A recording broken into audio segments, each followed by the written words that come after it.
So with all that being said, just a couple more local tips. I like to share as many local tips as I can with you guys. So first one being, when you are looking at homes that have a garage or at least a driveway in front of the house, make sure that driveway is south facing. So most homes in Denver, this is something that after somebody that buys their first house and doesn't know about this, they quickly know about it moving forward. You never want to have a driveway that's facing north, because in the winter months, it has very minimal sunlight shining directly on the driveway to help with snow melt. And you're going to end up with this just never-ending project of going out when it's warm, shoveling a little bit, but then it's frozen again, and it's going to take a week just to shovel the driveway, which should have only taken you 20 minutes. So anytime you can, always be focused on a driveway that's south facing.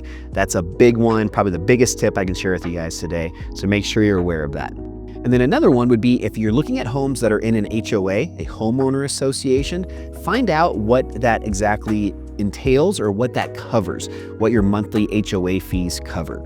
Sometimes it does include snow removal, but there's oftentimes a caveat to that where they will only come out if it's above a certain amount of inches.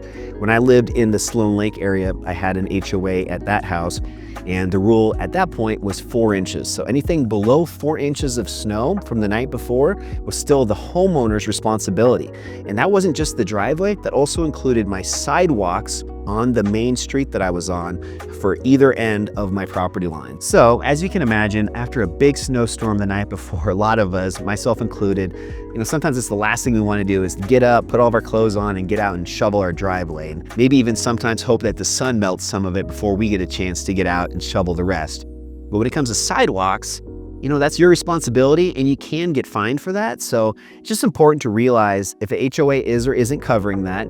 And if they're not, just also being aware that you might not want to have a home that has a ton of sidewalk coverage on the street you're on that you're going to be responsible for. So little things like this you never think about, but they really can become big issues if you're not prepared for them.